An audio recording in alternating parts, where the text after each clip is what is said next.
Perkenalkan, nama saya Swasita Triwidianggita Cahayani, NPM 23170511018.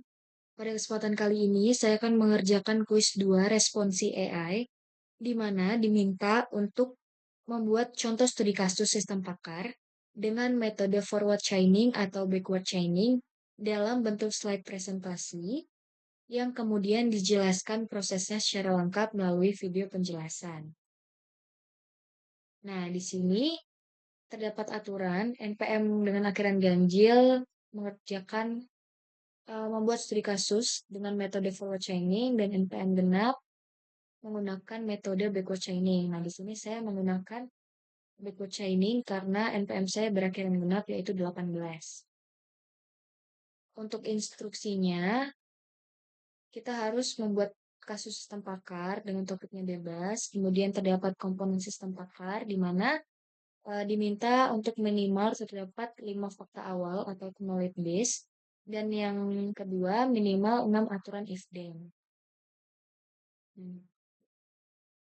Ini adalah untuk ketentuan videonya. Kita langsung aja masuk ke slide presentasinya.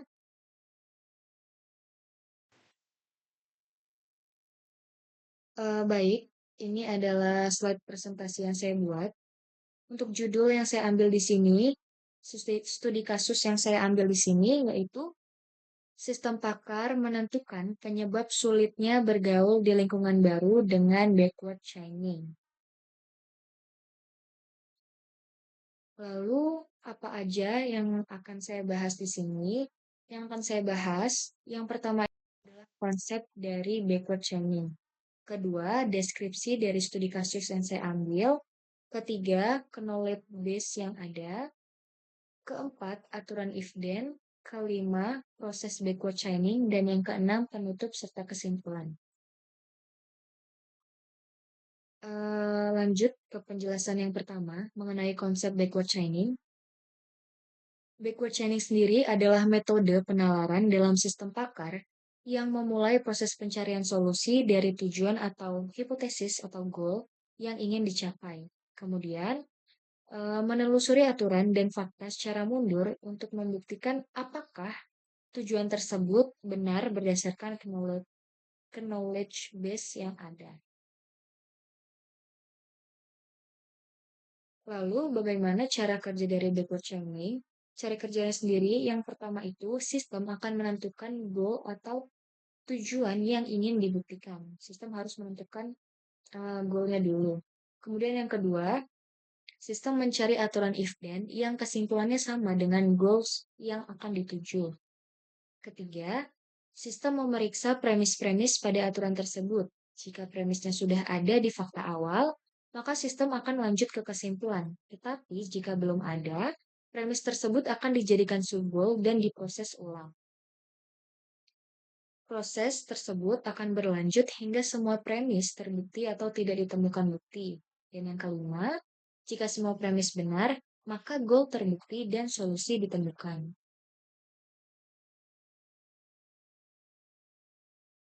Baik, di sini adalah penjelasan tentang studi kasus yang saya ambil. Studi kasus yang saya ambil ini dilatar belakangi dari banyaknya orang, terutama anak muda seperti kita, yang merasa kesulitan beradaptasi dan bergaul di lingkungan baru seperti kampus, tempat kerja, atau komunitas. Maka dari itu, sistem pakar ini membantu menganalisis penyebab utama sulitnya bergaul berdasarkan gejala yang dirasakan.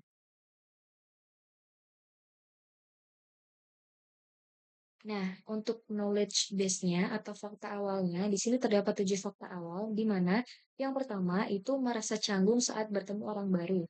Kedua, takut memulai percakapan. Ketiga, sering merasa dirinya itu diabaikan dalam kelompok. Keempat, kurangnya percaya diri. Kelima, takut dinilai negatif.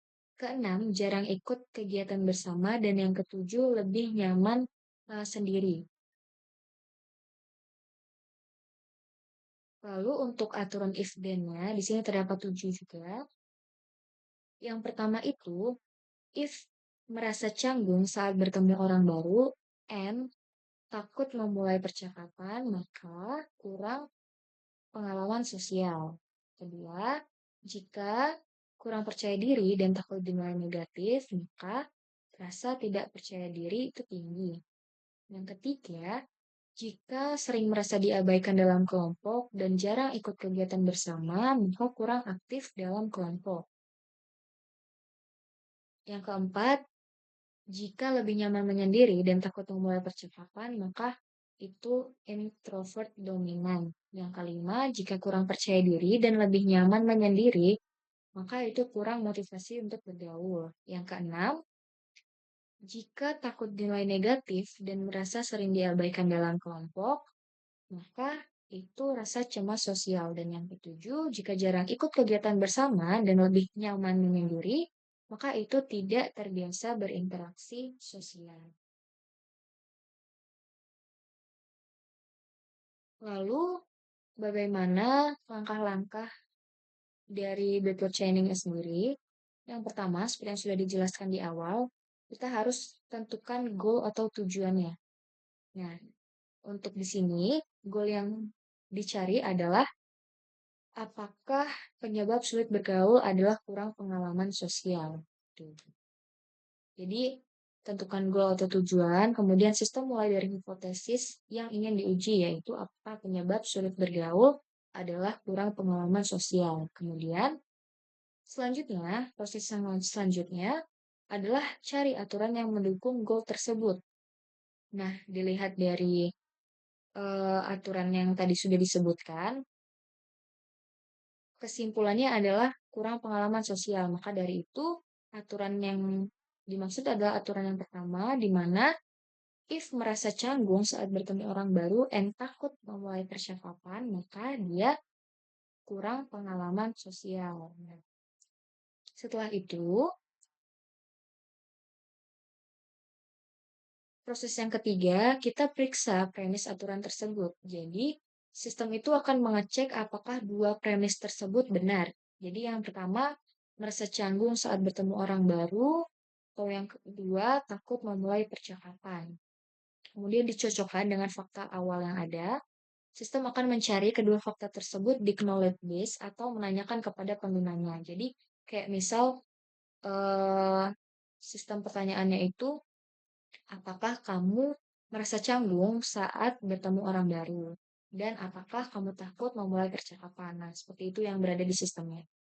Setelah itu, diambil keputusan jika kedua premis tersebut benar, maka sistem dapat menyimpulkan bahwa si pengguna ini penyebab sulit bergaulnya adalah kurang pengalaman sosial. Tetapi, jika salah satu atau kedua premis tersebut tidak terpenuhi atau jawabannya tidak sesuai dengan yang dirasakan pengguna, maka sistem akan mencari aturan lain yang relevan dengan fakta yang tersedia. Seperti itu.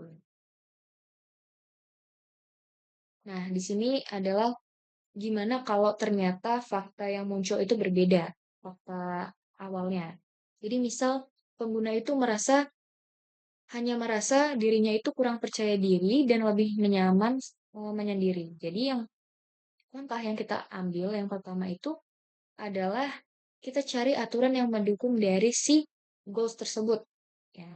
Nah, jadi ditemukan nih, ternyata terdapat di aturan kelima, yaitu if kurang percaya diri dan lebih nyaman menyendiri, maka itu disebut kurang motivasi bergaul. Jadi, sistem nantinya akan menanyakan, ini premis yang ada, akan menanyakan apakah kamu ini kurang percaya diri dan apakah kamu itu lebih nyaman menyendiri. Jika kedua jawabannya adalah iya, maka sistem akan menyimpulkan bahwa penyebab kamu sulit bergaul adalah kurang motivasi bergaul. Seperti itu.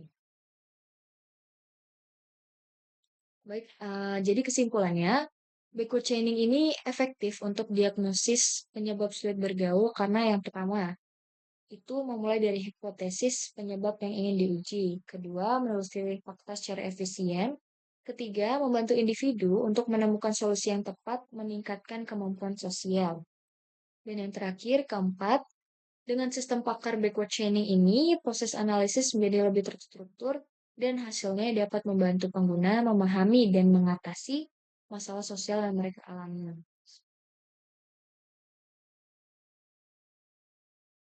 Baik, Inilah tadi video penjelasan yang bisa saya lakukan mengenai studi kasus sulitnya bergaul di lingkungan baru. Jika ada kesalahan saya mohon maaf, saya ucapkan terima kasih.